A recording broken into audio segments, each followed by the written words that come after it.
Hello, everyone. Welcome to another episode of Let's Chat Reality. I'm Michael. And I'm Molly. And Molly, fresh back from El Salvador, had a nice little vacation. How was that? Yes, yeah, just got off the plane just 2 hours ago. So very, very fresh off of the travels. It was fun. Went with my boyfriend for the weekend. Very warm compared to where you are, Gibson, in the cold in New York. So it was nice to get some sun. Good. Well, glad you're back. And we are here today to talk episode 9 of The Traitors. And as Molly spoiled a little Yes. earlier, we have a very special guest with us today. Back on the pod is host of Gabbing with Gib podcast, Gibson Johns. Gibson, how are you?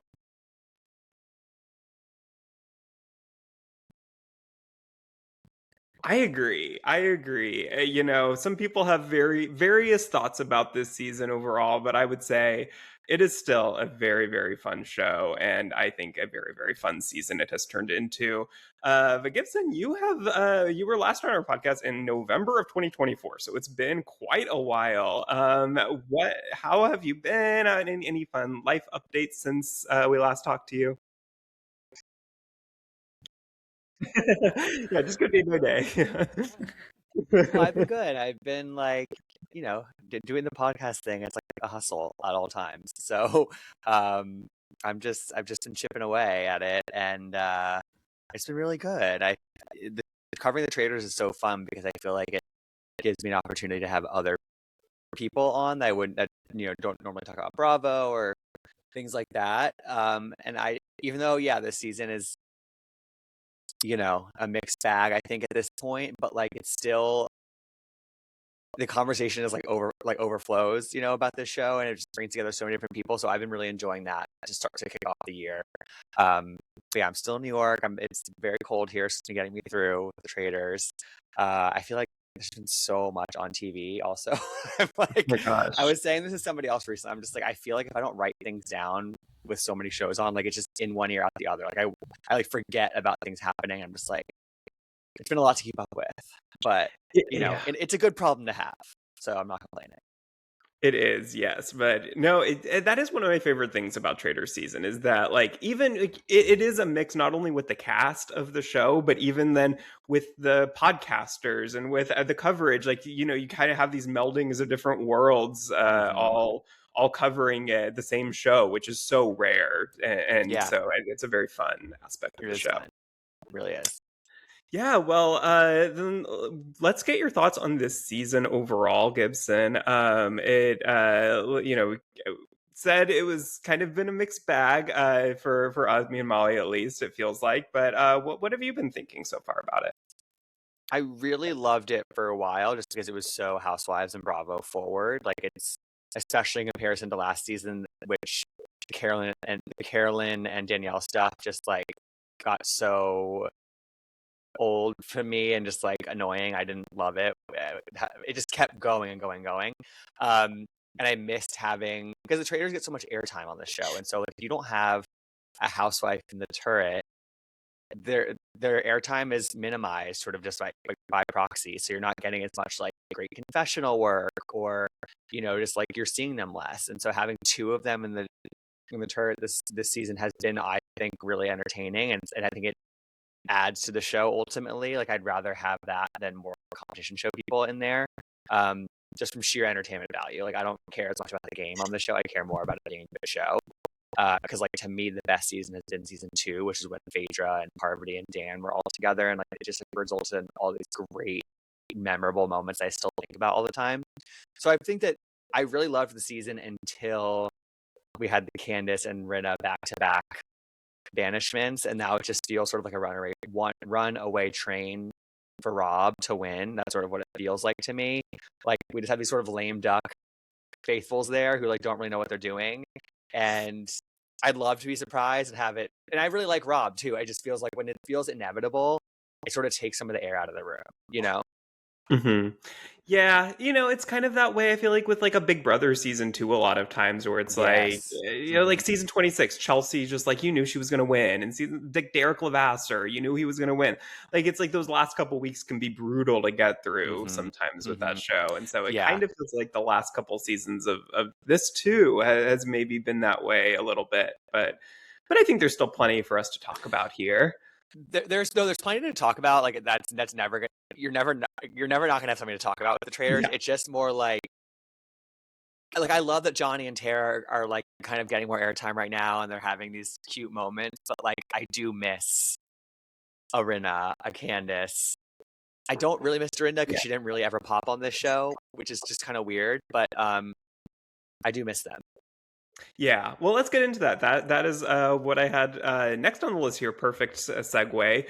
I just kind of want to get into because our last housewife, unfortunately, dearly departed, Dorinda, exited in this episode. So I wanted to kind of just get your quick thoughts on all the housewives that have been eliminated already here. So first, like you said, we lost Portia, which was Mm-hmm. really for me devastating. That I feel like she had so much to give us that she didn't get to, unfortunately have the opportunity to show. I know, and even in her short time on the show, she did have a big moment where she sort of corralled everybody and strutted through that castle. I guess maybe it was sort of Dorinda syndrome from last season where she just like did a little too much too early. But that's sort of I just think it speaks to how good of a TV star she is. She can't help but show it. She can't rein it in. So I agree. Like that was a big loss early on. Because I just love Portia so much. So Yeah. I didn't love that she was the first one banished. Yeah, it did feel kind of Dorinda-esque, but I do think with Portia, like, at least we got to see her at a round table, which we didn't get to see with Dorinda. And True. also, it did kind of feel like it was her own fault to a certain extent, Oh at yeah. least. I mean, Like, she spoke out of turn yeah. so many times. And Yeah, Ron did have that evidence. And at the first round table, you have to go off something, and that was pretty legit. So, it you know, was. but again, as somebody said at that time, it was like clearly these people don't know, have never seen the Underground Railroad Run moment with Railroad, Portia, or else yeah. they would know that, like the kind of person they were dealing with. So, Yeah, you know, 265 days a year. And yeah, all exactly. that. Forever. Yeah. Well, then we lost Caroline Stanberry, which it was a while, I guess. It feels like a while between Portia's exit and Caroline's where we had a housewife, because it feels like we got Caroline for a good little bit there, and she had a fun moment at the end. But what did you think about her time on the show? I was like excited to have Caroline on this show. I feel like she's low key, like one of my like I just really am drawn to her as a raw celebrity. Like I loved her on Ladies of London. I don't think she ever was fully like popping on Dubai, but there's just something about her that I find extremely watchable, and she's good at TV. And she felt like somebody who, if she had gotten to like the midpoint or even to like a couple episodes ago, I think she could have had like a couple more good moments because she kind of knows how to deliver those like biting British style humor, like just like kind of cold hearted things, and she's like just can deliver it like so easily.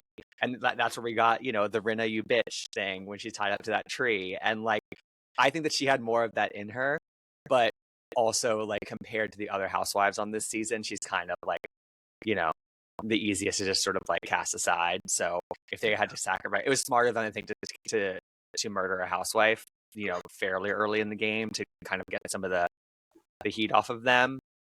So it made sense, but I was kind of upset just from the sort of unfulfilled potential as a presence on this season with Stanberry. Yeah. Yeah, there was so much potential for a Caroline Lisa showdown, I feel like. I would have How loved to great see would that them. have been? Oh, that would Yeah, have and I been. think overall it's sort of like the season has been sort of lacking in some of the back and forth roundtable moments but we've had them, but they haven't felt good. Like Colt and Tiffany, anything with Michael Rappaport. A lot of those moments, like we got them, but they weren't as like memeable, rewatchable moments as we've gotten in past seasons at the round table. And I think that if we'd gotten more housewife to housewife combat at the table, I think it would have felt differently. there's like an air of problematicness to the moments that we've gotten that makes it a little less fun, I guess. If And also like non-Bravo talent, and I guess non-competition talent too. Like they just aren't as good at this. Like Colton yeah, Underwood was never going to be as good at this. Michael Rappaport just takes up all the oxygen in the room, and you know Tiffany was great at it. Tiffany handled herself amazingly in that moment, right? But yeah, it just felt like the wrong people were involved in some of these centerpiece roundtable moments this season, unfortunately. which is so weird because like the housewives have been the focus of the first like 3/4 of the season largely. That's weird that like they weren't involved in a lot of those moments, but Yeah, I but guess it's that's like why they were there. totally. But also, it's like if you think about it, like two of the biggest housewives on this season, like the two probably most known ones, Dorinda and Rinna. The thing against them has been sort of like you're not being your, usual over the top confrontational self at the round table. Dorinda, I think, because she was overthinking it the whole time, and first she was overcorrecting from last season. And then I think at a certain point she kind of just realized like she wasn't that good at this. Like it's not necessarily the setting for her. And then Rinna, just because she was overthinking it, because she was a traitor, and so that's also part of it. It's like we had these big they were right there. They had the opportunities, but they just couldn't deliver. Yeah. Well, let's talk about Rinna then. She's our next departed housewife this season. She was a big focus of the first half of the season, though. What were you surprised by the way she played the game at all, or was this the Rinna you expected to see? I definitely expected more from her at the roundtables, for sure. And even when she got her feet held to the fire, like by Colton, she still didn't fully know how to handle the moment. She would just be like, "I'm not a traitor. I'm a faithful. I'm not a traitor. I'm a faithful." Like that was just sort of her. She didn't really have it thought through, which I think even with in the Colton, example, you know, like she knew that he was coming for her. She'd been tipped off, and also he had sat her down before the round table, and she still didn't have anything prepared, And so I was surprised by that. Otherwise, I guess I wasn't super surprised about how she played the game. I think she was a pretty fun to watch trader, and she like didn't really let Rob like steamroll her or anything. And it was fun watching her, Candace, and Rob work together for a lot of that time.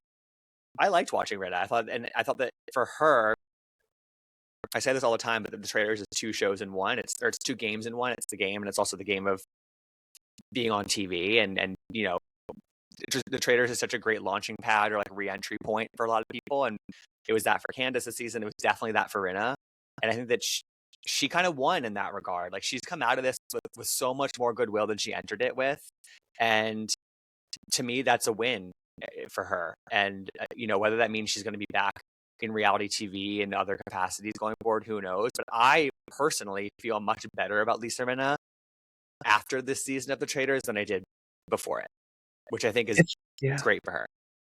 Yeah, it felt like old Rinna to me. Like season 12 was so dark for her of Beverly Right. Hills, and it was like we've got the season 5 Rinna back. I feel like in a lot of ways, where it was like that's who we know and love, and I love that moment when she left and got kind of emotional in Yes. her confessional, and it was like, wow, I don't think have we ever seen her cry like that on the show. Like I don't No, I think remember maybe only like maybe when when her her mom mom died. died.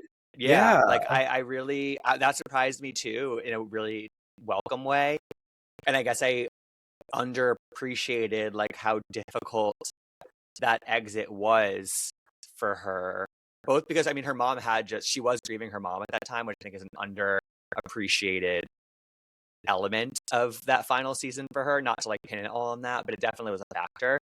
And she also just became the sort of avatar of Lisa Rinna towards the end of that. Like it kind of felt like you kind of forget these people are people sometimes, when she got booed at BravoCon and she just sort of like flipped everybody off like it was nothing.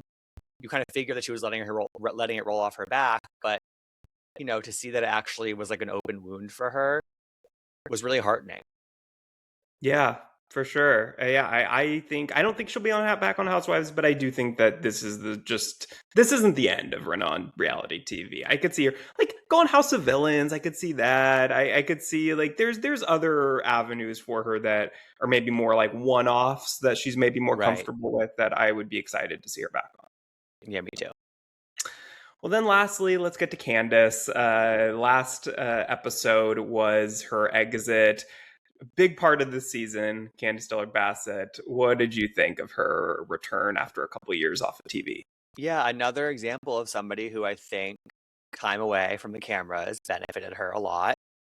I thought that, just like with Rinna, I was kind of an advocate for Candace to take a time out from Potomac.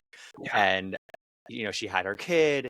And I think that she came back in the Traitors, like, I don't think completely all mature. I think particularly seeing how the social media activity has happened after this season indicates that. But ultimately, I've had such a good time watching her.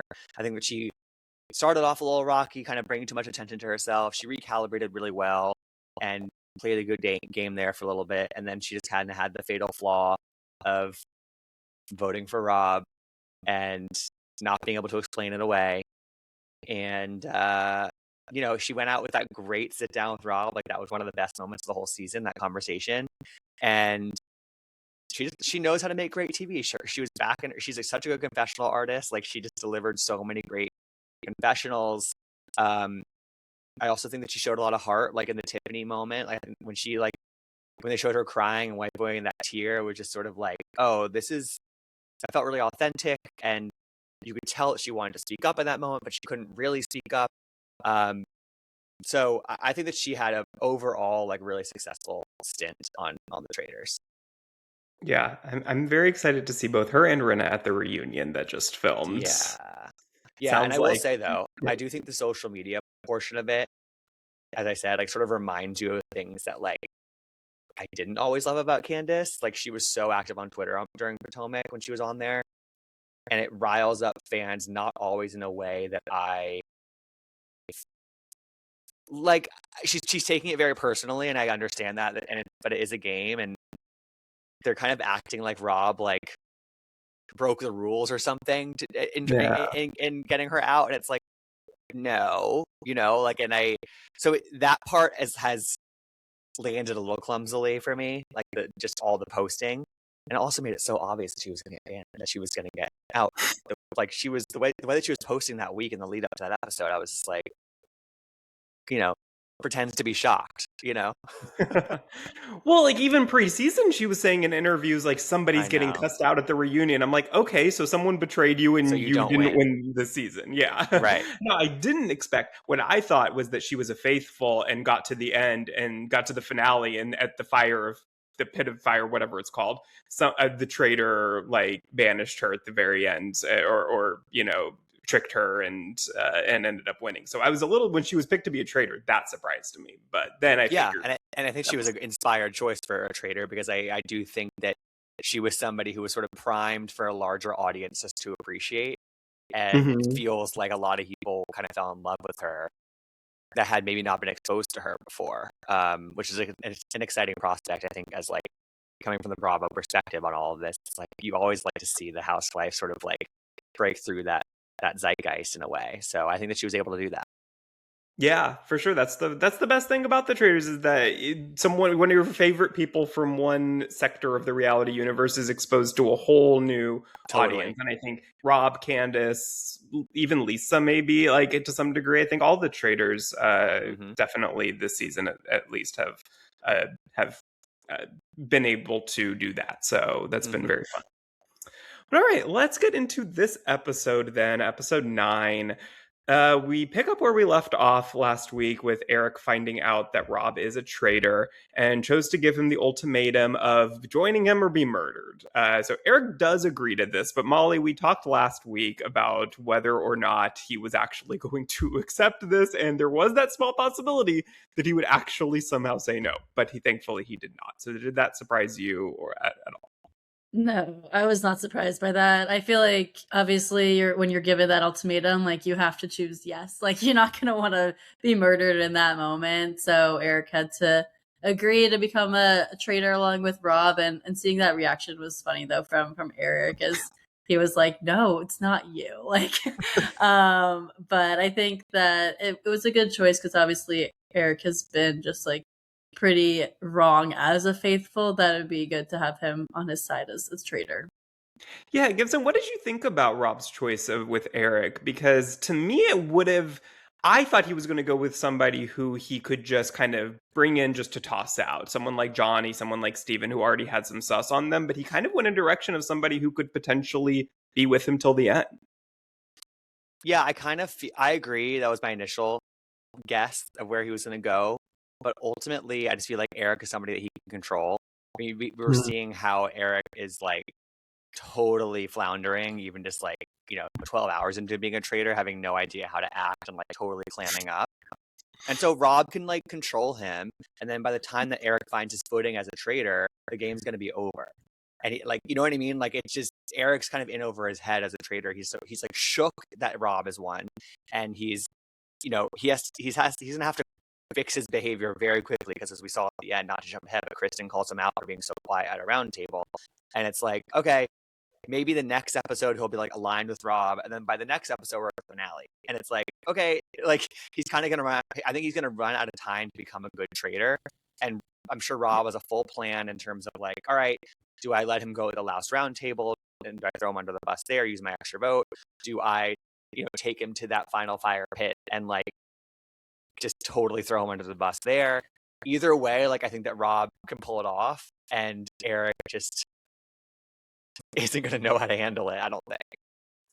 I'm so curious if he does, which I now am doubting a little bit, if he does make it to the final fire, whether Rob would betray him and get him out so that he could just win it all to himself, or whether he would. He definitely will do that. Rob doesn't want to split this money. Rob does not want to split this money, and he is like, and I think he deserves not to, personally. Yeah. Oh, yeah. It's like season 1 with Suri and Ari. Like, Ari didn't deserve that money. Suri did by herself. She did all the work. And so it feels kind of in that same vein to me. Definitely. So. It's like, it's one of those that I do like, that obviously that the traders can recruit. But sometimes when it's like such a late recruitment, I'm just sort of like, I don't know. There's something about it that like, if that person does get some of the money, I just like, it kind of doesn't sit well with me. Yeah. Yeah. Agreed. I mean, it's like last season, we have 4 winners, 4 faithfuls. Like, Lord Ivar is a Traitors winner, so, like, what does it mean, really? Anyways. Well, then, we do get another murder tonight, which actually also kind of surprised me a bit. I thought that because there was a recruitment, there wouldn't be a murder. But Rob and Eric do go to the turret, and they have to decide who to murder. So their choices are Dorinda, Natalie, and Steven. Those are the 3 that they're really considering. So, Gibson, who do you think would have been the smartest pick for the Traitors there? Yeah, I'm surprised I chose Dorinda, especially like, I don't know, we had just gotten out 2 straight housewife traitors.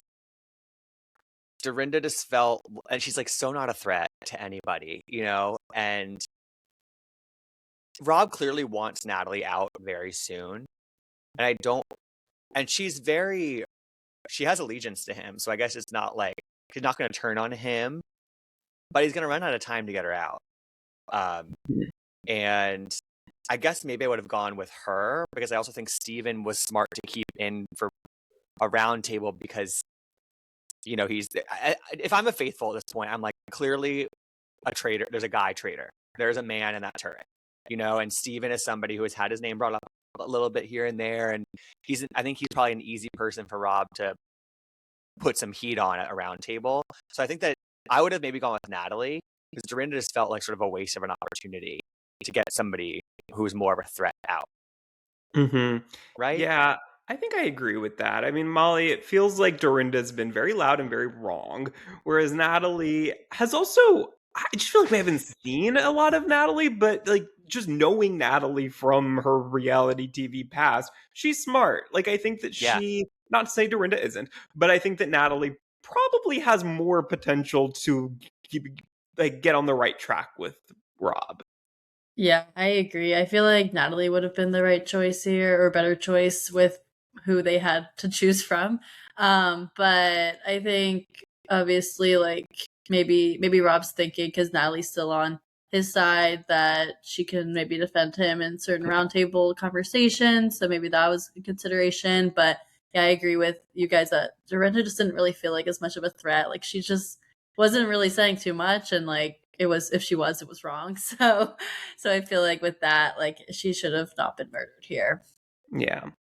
Well, we then do find out that it was her time. And Molly, I mean, we saw so little of Dorinda this season somehow, despite the fact that she was a returning player, which like, you would think that they brought her back and you would think they would show more of her and that she was somebody who they were excited to have on. So, how do you look back on her game this season? Yeah, I wish we saw more of her first off, but I get it that she was just so, it feels like that she had to really counteract on how she played last season with it being just so like right off the bat, like she got sent home, like she needed to try to lay low and not really say a ton or like really be more observant, it seemed like, but then some of her observations were not the correct ones. But I just wish that she wasn't as like rigid in her game as much as like she was playing this season. Mm-hmm. Yeah, Gibson, I mean, you know Dorinda as well as anyone. What were you surprised by what you saw this season with her? Because I mean, I feel like the Dorinda we know would be so loud at the round tables, be getting in arguments all the time. And I think she was, like Molly said, I think she was a little bit scared after what happened last season to do any of that. Yeah, I think that's totally correct. I wasn't surprised at first that she was a little bit more timid, but I wanted her to, once she had made it through maybe like a couple round tables, to like really feel more comfortable and open up. And like you said, Dorinda's a very smart person, like, but I think it's more street smart versus like Yeah. good at a game like this kind of vibe. But it's like even the other housewives gave us fun moments, just like having conversations in one of the living rooms or whatever. I'm like, Dorinda didn't even really give us much of that. Yeah. I mean, to me, her best moment of the season was when she got her standing ovation at her first breakfast, which was a great moment. But after that, I can't really name one other like memorable quote or exchange or moment, which is again rare. Like in her Roni days, she was delivering memorable moments every single episode. So I think she was just maybe a little bit in over her head with the actual game of it all, and that. And I could see how like if you feel like you're in the castle and you're maybe not, it's just not clicking for you, that you could maybe just be withdrawn as a result. Yeah. Yeah, she had a fun moment with Mora. I feel like I remember a little tiff with her at the round table a couple Oh weeks yeah, ago. That was fun, but yeah, it was nothing that in a year's time we're gonna really be thinking about or no, remember when we think of Dorinda Medley. But I'm glad for her that she had the same. experience that she wanted, and it seems like she's very happy with it. And she allegedly will be back at least part time on the Golden Life, so we'll be seeing a little of her, I guess, if that actually Yeah, happens. and she'll be hosting the Ultimate Girls Trip Yes. finale party. So Dorinda will always be on our TV in some capacity. I have a lot of faith in that. Yes, for sure. Well, then, most of the spotlight from the faithfuls at this point is on Johnny as being a traitor. So Tara warns Johnny that his name's being thrown around and vows to do whatever she can to protect him. Now, Gibson, there's a lot of heat on Johnny right now. So, do you think that Tara should be trying to distance herself more from Johnny, or is it just kind of a pointless endeavor and just go, might as well go all out and reveal yourself to be the pair you are? I think the latter. I think that Tara, like, and I appreciate they've just been so open about the fact they're not good at this, and it heartens me to them, and it, you know, I guess I'm past the point of expecting good gameplay out of Tara Lipinski on this show. No shade, but yeah, the whole thing about them not being a pair has confused me the whole time. Like the fact that there were 20 people in this castle and not one of them was familiar with their work as Olympic commentators, had seen them in the People magazine spread, had been exposed to like I don't even really follow the Winter Olympics that closely. I love the Summer Olympics, but like I'm very familiar with them as like a famous duo. Yeah. And even if you just think about it, it's like they're both professional figure skaters. They both have pretty similar sensibilities. They're kind of around the same age. Like, you think the producers just like randomly cast two people who checked all those boxes and they're not connected? Like, I just the whole thing about them not being a duo never sat with me. So I'm just like, finally they're leaning into it, and it makes it more fun to watch for me. Mm-hmm. Yeah, I mean, Molly, it feels like this was their coming out episode in a lot of ways. It was like we finally got to see them. Like they were the Yeah. focus of the episode. So what did you think of now that we've seen more of them? What did you think of that?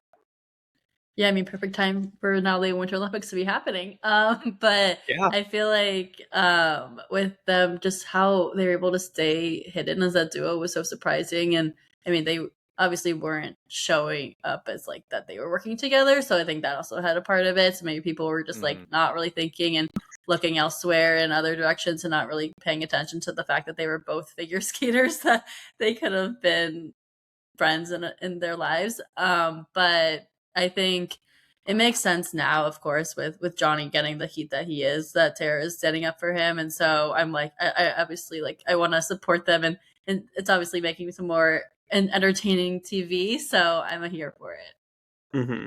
I have been seeing them like all week, just on every time I turn on the TV on the Winter Yeah, me Olympics too. run. I'm like, oh my god, there they are, and it's getting me. She's in so many ads. Yeah. And if this was the goal of casting them on the Traitors, was to get people excited to just watch Winter Olympic, it worked. Like I'm not, Yeah. I'm not like fully focused on watching it, but every time I see them, I get excited. So hey, it works. Yeah, it's also funny because like they could have easily both gotten out before the Olympics actually started, but they're still in, and it's that NBC synergy that is probably a dream for whoever came up with this idea. Oh yeah, for sure. Yeah.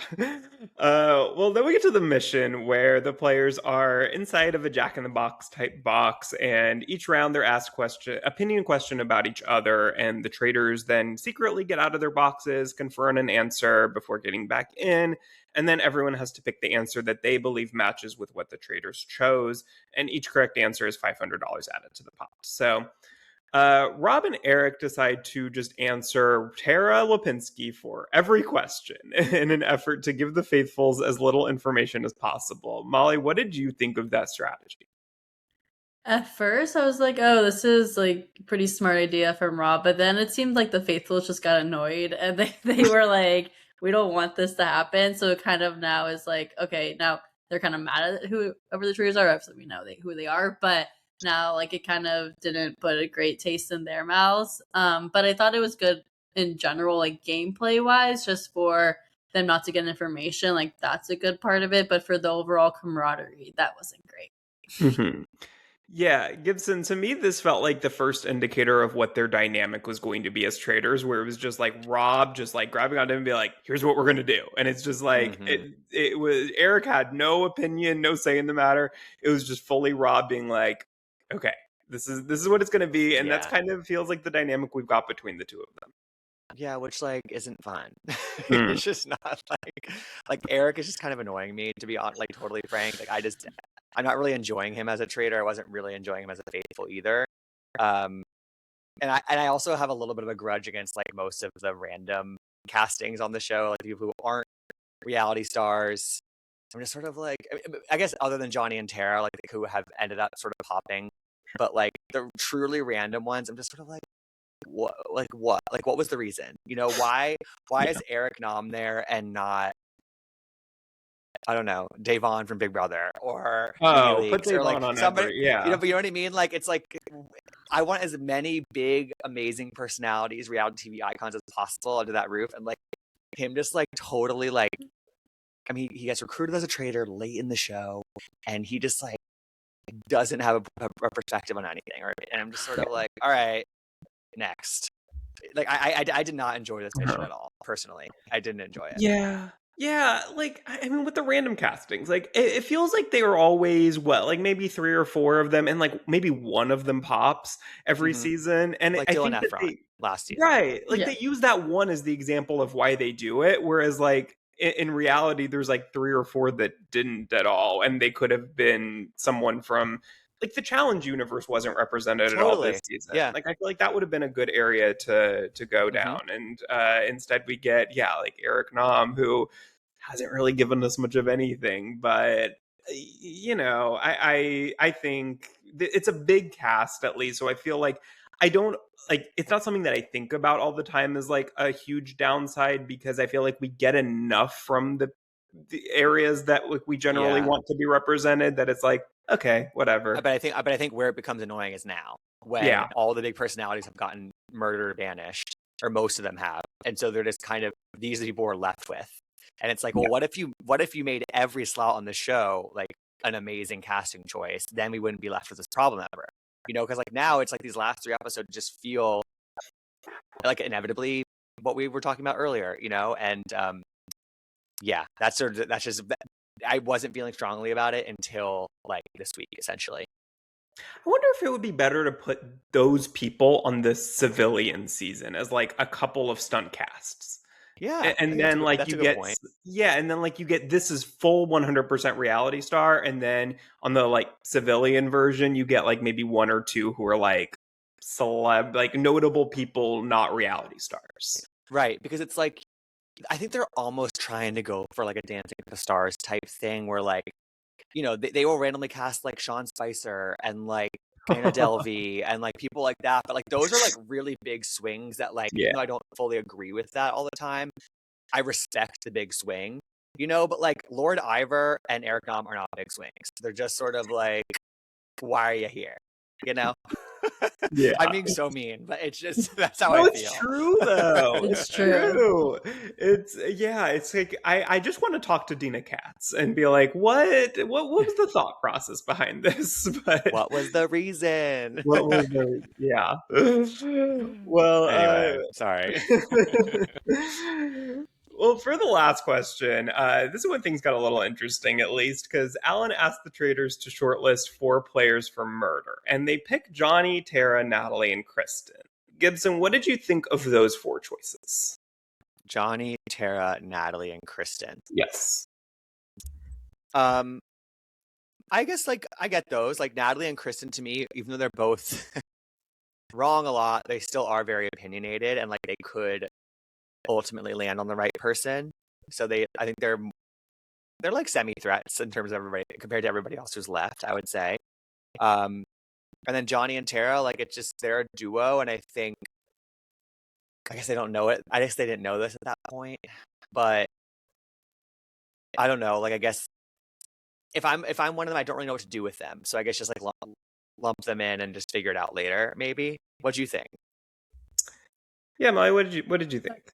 Well, I thought that, I mean, obviously we heard a little bit of the background of like Rob saying he doesn't want to put one of them, like one of the traitors in, because that's what the rest of them think. Like they'll think that someone in there is a traitor. So I Right. think they're trying to pin that on Johnny more so of like, oh, because Johnny's gotten a lot of heat, like you have to put Right. one of the people who's like pretend like maybe a traitor in there. So that would be the case. But then when they're on the card, Natalie's like, oh, I don't think any of us are traitors there. So it's like maybe not totally what they wanted to happen, but I think overall like that strategy did make sense in terms of people who like are faithfuls, but then also one that's not then, or is a faithful but like is perceived to be not. Mm-hmm. Right. Yeah. Yeah, I agree with that. I think it was definitely smart to not put one of themselves in there because it's the coffin theory. It's like we just have to get rid of all of them because there's the possibility that one of them will be a traitor. But yeah, it almost felt to me like these are the 4 who like we would potentially want to actually murder, and so we like don't want to make that decision yet, so we're just going to put all of our options of like the people who we'd be okay with in there so that we can make the decision later. Right. Because I feel like Exactly. maybe if like they'd had more time and they decided like, okay, this is who we want to murder, so like we can put the 3 around them just to kind of throw everyone off, then maybe they would have made different choices, but I think it was fine. Mm-hmm. I think so too. Yeah, it seemed like all good options for them. Yeah. But before the roundtable, we really get to then focus in on Johnny and Tara because they have decided that since they both have targets on their back right now, because we didn't talk about this, but Tara and Kristen had a conversation earlier that was I thought very interesting because Kristen is like dead set that Tara's a traitor, so she's having her name thrown out there as well. It's not just Johnny, but they decide that they're going to admit that they are as close as they are and just let everyone know that they are fully going to be a we in this situation going forward in this game. Now, Tara then kicks things off at the round table saying she can 100% guarantee that Johnny's a faithful because she'd be able to tell if he was lying to her, and he's not. So, Molly, if your best friend was playing Traitors with you, do you think you'd be able to tell if they were a traitor? I'd like to say yes, but like obviously in the game of Traitors, you could never be totally certain. But I think in this situation, like Johnny and Tara just aren't the best at the game overall. That like I would totally be able to tell if like someone I was playing with like also wasn't a game mindset kind of person, that like you could just sense their vibe was maybe slightly off, or like you could just maybe eye contact. I don't know, like something that like could be like a little bit of a tell that I think I'd be able to tell. But I don't know. It's interesting to kind of look at that on like a holistic scale. Yeah, Gibson, I don't know. I think I'm with you. Like I would like to think I'd be able to, but I don't know that I would be like if and I mean I think it's smart for Tara to just like blatantly say this as if because she wants Johnny to stay in the game. So like I think like even if she really believes it or not, like I get why she's saying it, but I don't know that I'd be as confident as she appears to be. Yeah, I think I would. I do think you'd sense if the person's vibe was off, I guess.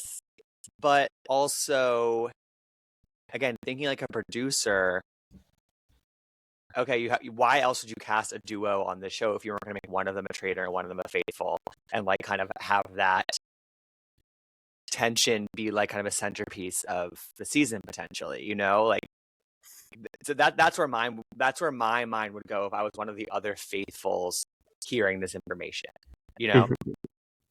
Yeah. Have you ever watched Traitors UK, Gibson? Yes, I have not watched the most recent season, but I've seen the other ones. Okay, because like they 'Cause love then there was a duo, and they love there was the mother-son duo, right?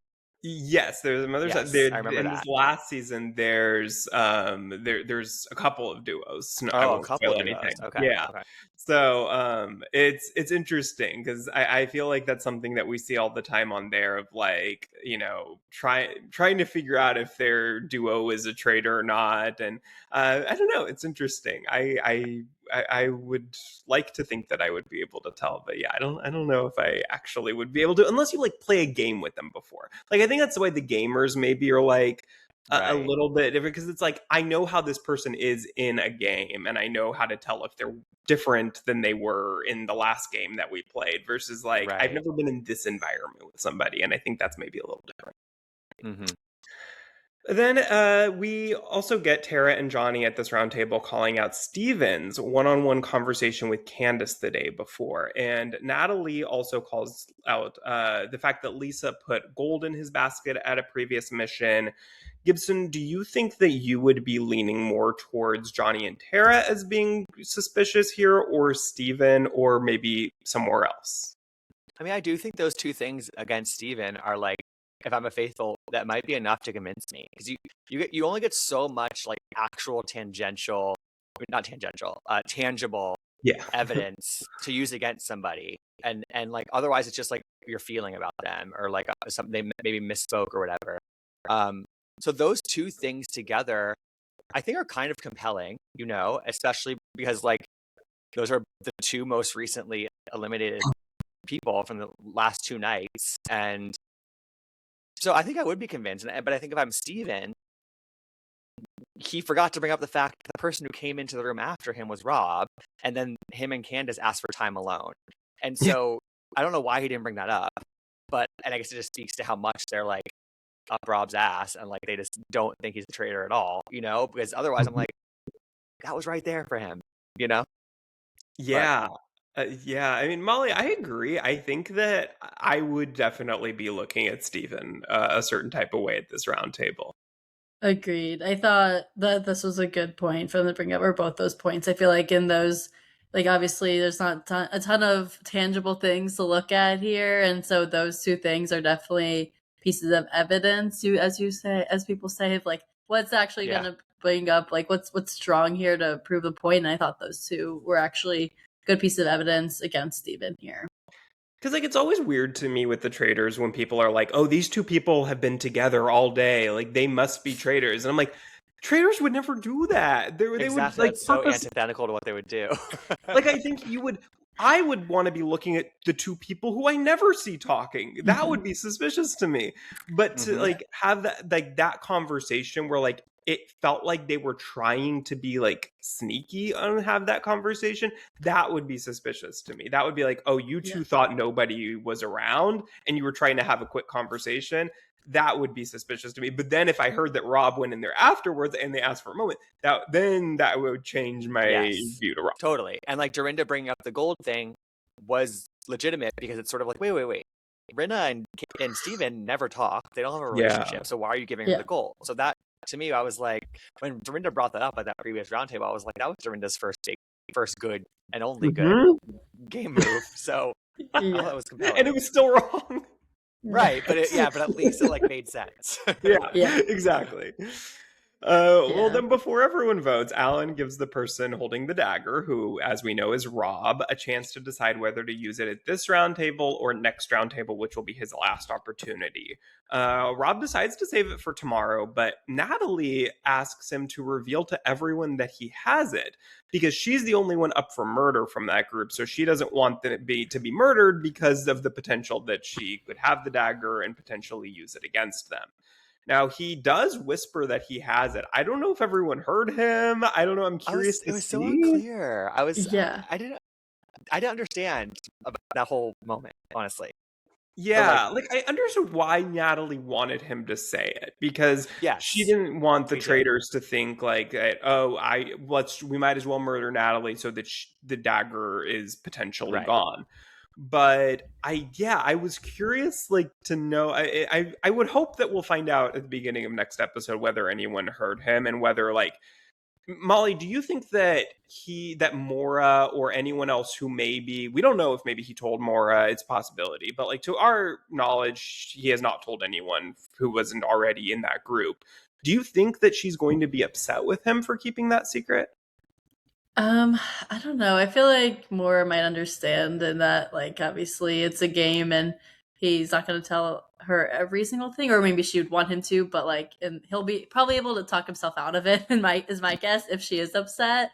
But I don't know if people really heard it, because that's what I was wondering too, of like, it was so quiet, but like, we saw it obviously, but like, we didn't get the reactions yet of like if anyone else heard it. So it'll be interesting to see like those repercussions there.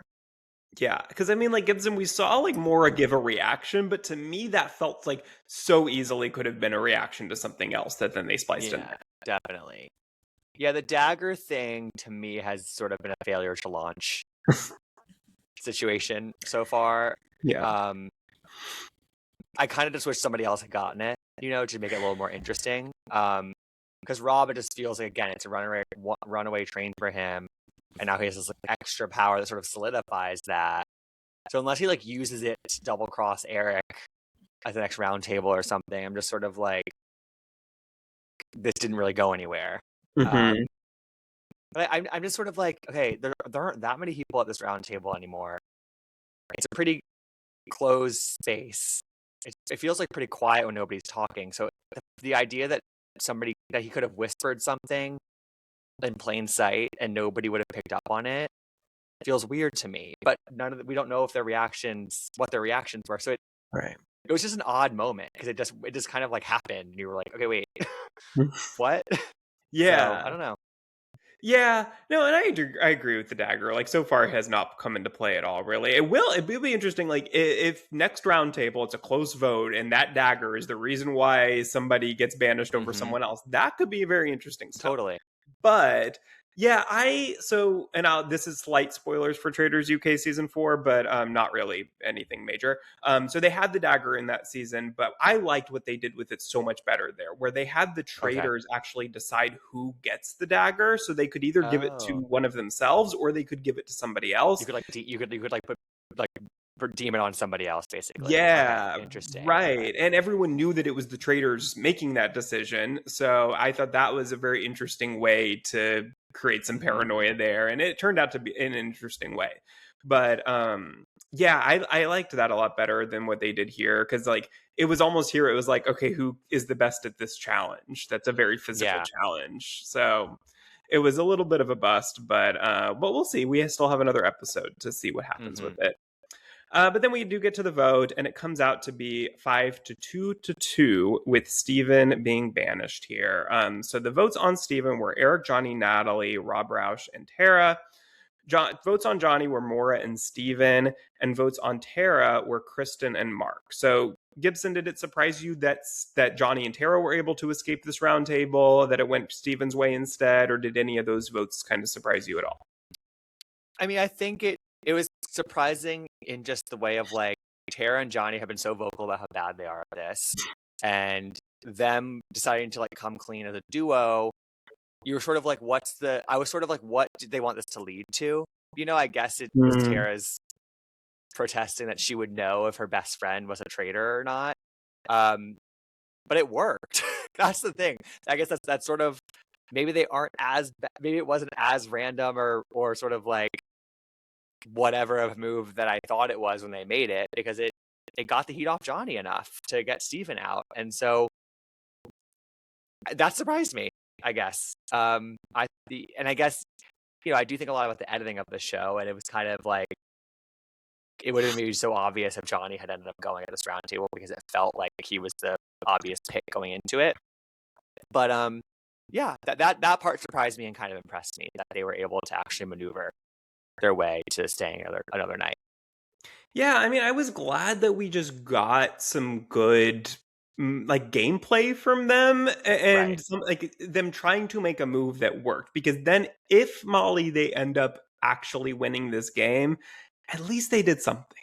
Mm-hmm. Yeah. No, I agree. I thought that this was the best part of their game so far. Maybe we'll see some more, but I think that, of course, like going into this episode, especially, like we already thought, oh, like everyone's gonna go for Johnny here, and then even throughout the episode too, and then at the end when they were talking about Steven, then I was like, oh, this actually could shift here, and like I actually did believe it could happen, and then it did. So I was impressed by that. Yeah.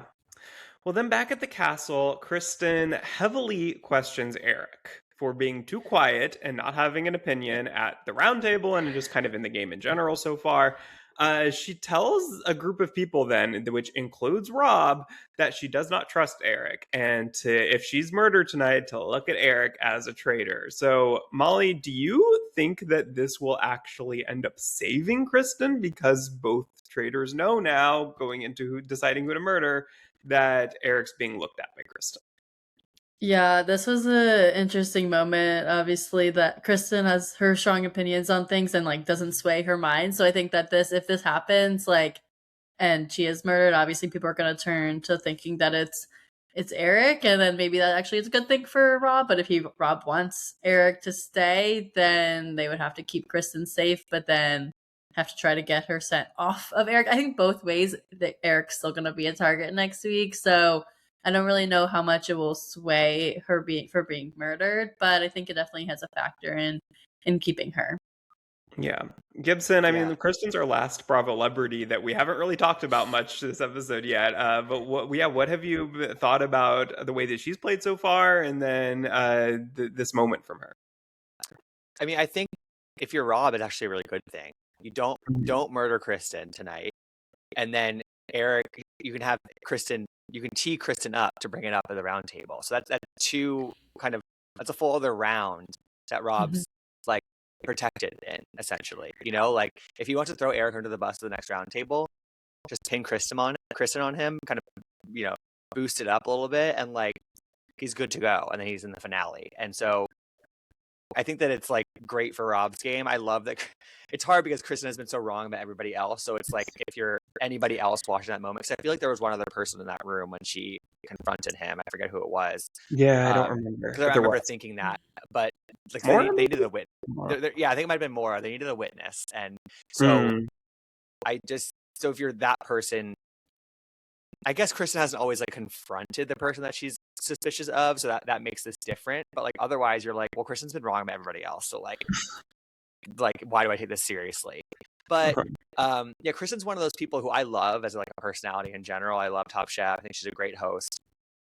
And I actually like her on this show, and she's like very smart and she's very observant, but she's just like always going for the wrong people. And I think she's like kind of the exhibit A of, you can be like a really intelligent person who just happens to be back at the Traitors. And I think it just speaks to the fact that the show can be really random and doesn't always require that much skill. I think Rob is showing that you have skill at this, you can be a great traitor, but as a faithful, it's kind of a crapshoot. Mm-hmm. Rob's sister Nino told me one time that I'll never forget that Traitors is like a game for babies, basically. It's like, you're bad, you're good. Like, there's no rhyme or reason why any of Not this no, like, sometimes not no. happens. And Yeah. like a very smart person like Kristen Kish can just be so wrong. But she always it's so easy. It's so easy to criticize her as like a viewer, but it's like all of us could easily be that same person. You know, like we all talk about these shows on our podcast, and like we know a lot what we're talking about, but we could easily go into that castle and be terrible at this.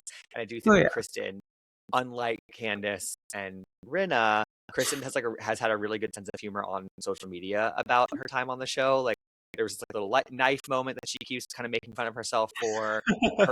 She commented on like a couple Instagram roundups that I've done of like just like acknowledging that she's not very good at this, but like laughing at herself. And I think that is like the perfect tone to strike as somebody on a show like this, kind of watching it play out, because she's going to endear herself to more people that way. Yeah, I think Kristen and Mark are kind of in that same group. I feel like where Mark has had a pretty good sense of humor on social media about it too. It seems like the fact that like for a while neither of them were really being shown much on the show, and they were both like, "Well, we were working together, like we were gaming, and it's just not being seen because it's not like necessarily super relevant to the story."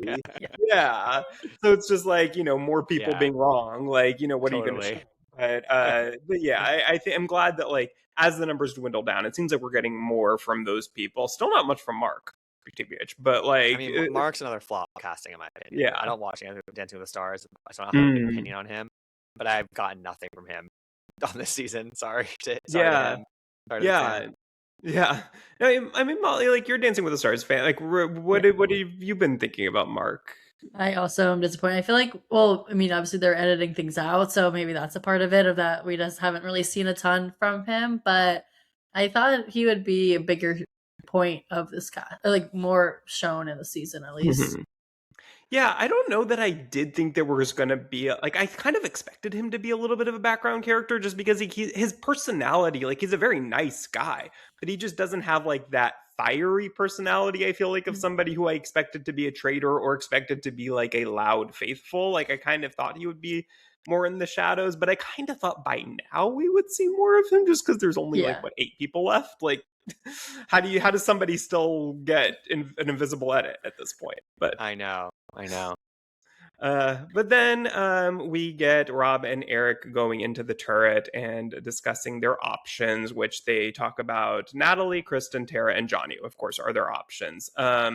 Gibson, who do you expect them to murder? I kind of think Natalie. That's my hunch. Because we've kind of gotten breadcrumb that Rob wants her out, and he's sort of running out of time to do so. And I think also like she is loyal to him, and so it wouldn't put any spotlight on him as a potential traitor, I don't think, if she gets murdered. Who do you guys think? Yeah, I think it's Natalie also. I think at this point, like, it just makes sense. She's been a conversation point of, or people have brought her up obviously over weeks, and I feel like at this time it's time. Unfortunately, I like Natalie, but I think it's time for her to go. Yeah, I would have thought that Kristen was in contention if she hadn't had that Eric moment. Like, I think if not, it would have been like equal. It could be 50-50 either one, because I think Tara and Johnny just have too much sus on them to be murdered. But yeah, I think with that moment, I think it saved her, and I think it'll be Natalie, unfortunately, as our final gamer. But then that brings us to the end of the episode. So unless either of y'all have anything else you wanted to point out that we didn't cover here, Gibson, I would be remiss if I didn't ask you just a couple of quick Bravo questions here before we end. We have a lot of shows coming up. Real Housewives of Rhode Island, the new Ladies of London reboot. What are you most excited for of the shows coming up here? Definitely Rhode Island. I mean, it's not even every year that we get a new Housewives franchise, and this one seems really promising to me. It's a left field choice in terms of location, kind of like Salt Lake City, but they clearly, I think when that happens, it feels like they feel confident in the group they've cast and they've uncovered. And the fact that it has like Jersey vibes and it's kind of landing when there's been this really prolonged absence of actual Jersey housewives, like it just kind of feels right. And yeah, I feel good about it. I have not seen anything or anything like that, but I can't not be excited about a new Housewives franchise. That'd be like antithetical to who I am. Yeah, exactly. I'm very excited for it too. The trailer looks great. It feels like this is Yeah. a very explosive first season, almost in like a Salt Lake City fashion. So I'm Yeah, excited and about I it. think that the Ladies of London trailer actually kind of didn't excite me. I Yeah. I have the premiere in my inbox. I have not watched it yet, Mm. but yeah, I wasn't like super moved by the trailer for that show. And I think part of that is because Real Housewives of London, which is on Hey You, was like an amazing season of Yeah. Housewives, and so it, and we're all gonna anybody who's watched that is inevitably going to compare it to that. So it unfortunately for Bravo set a really high bar. Yeah. And then we also have, at some point this year, probably towards the end of the year, the Ultimate Girls Trip, season 5, I guess technically, because 5 Mm-hmm. didn't air. But what interaction are you most excited to see between whether it's like a current and former cast member or people from 2 different cities? What are you looking forward to? I mean, mostly looking forward to Nene. I hope that Mm, with Nene we just get like the Nene that we want to get, because there are versions of Nene that I don't want to see, you know. So that's what I'm most excited for. But I mean, there are whispers of like a Vicky and Portia situation. I guess there was like a Tamra Shannon thing that I don't care about. we Like just saw a whole okay, season of that, yeah, 2 like, I don't seasons of need that. that. Yeah, and then I think I've heard rumblings of like several big situations at Bluestone Manor for the finale, so I Ooh. would also be excited for that. Um, but overall, it's like with that show, it's not even about the drama for me. Like it's just about the mashup of it all, and it like ultimately, I hope it's just like a really funny show, and I don't see a world in which that isn't the case. Like this is gonna be kind of like just like candy for us as Bravo viewers. It just feels like they really pulled out all the stops, and it can't not be good. It just can't. I'm so excited for it. I just need them to fast track it. Like, let's air it. I know that like we have to get Rhode Island first before because that cast is going to be on there, and so I know Yeah, that it's going to probably be before that whole season ends before we get it. But I'm really looking forward to that as me well. too. And then lastly, Gibson. So all of our guests that we have on in 2026, we are asking this question. So at the end Okay. of last year, we held our first Chatty Awards, and we are now adding a Guest Choice Award to this, our next show in 2026. And every guest that we have on, we are going to ask you to give us a name of somebody who in 20, and I know it's early in 2026, of course, so there's not a ton to choose from, but just any reality star that you feel like so far has been the highlight for you that you would like us to have as a nominee for our Guest Choice Award. So do you have a nominee for us? Oh wow. Okay. Let's see. I'm like running through what's on right Yeah. now. I think my favorite show on Bravo right now is Summer House, and I think this Mm. season is kind of like a perfect season 10, just like from a variety of standpoints. And I think the obvious choice from there might be Amanda, and I'd be totally happy with her to be in contention for this, because I do think that she's primed to have a big year. You know, she's the person that people are probably going to be on her side of this breakup. She's going to have an extra show in the new spinoff of Summer House in the city. So Amanda, but I also, for me, the MVP of Summer House is Sierra right now, and I think that she is like, I'd like low key give it to her over Amanda, just because I think that Sierra, she has like she's really leaning in a way that she didn't. I think she had to, but it's kind of like you can tell that there's like more of a fire under her to like step up to the plate in Paige's absence and to be a really good friend to Amanda. And I think that she might steal a show in a way this season. Like that's just sort of my hunch. And I think she's almost primed to like be even more of a breakout star, kind of beyond Bravo in a Paige Yeah. way. Because she kind of already has like the building blocks in place. So I think I'd rather put Sierra in there, actually. That's a I long agree answer, with you. but Good I choice. agree with you Yeah. because I think Amanda, I almost feel like could get in 2027. Like I feel like the seasons that right. have already been filmed are maybe not going to be like her prime. I think that this upcoming season of whether it's Summer House or whether it's in the city, whatever ends up happening with that, I think is going to be her breakout season. And so Right. I'm excited for that, but I think right now Sierra earns it. Yeah, for sure. I agree with Yeah, you. so Sierra's my final answer. Good Awesome. choice. Good choice. All right. Well, Gibson, thank you so much for joining Thank us. This you. has been very fun. We love talking Traitors and we love talking with you. So this was a very perfect combination. But where can our listeners find you? Anything you want to plug? Yeah, just gabbing with Gib, wherever you get this great podcast, every Tuesday and Friday, sometimes more. Talk about mostly Bravo. I'm doing Traitors talk, and then usually a couple interviews a month with Bravo celebrities. So yeah, if you like Bravo, come find me, gabbing with Gib. Yes, definitely. Well, thank you so much for listening or watching on YouTube. And be sure to follow us at Let's Chat Reality and subscribe wherever you get your podcasts. And we will be back next week with a Survivor 50 draft. So, very excited for that. Bye, everyone. Bye.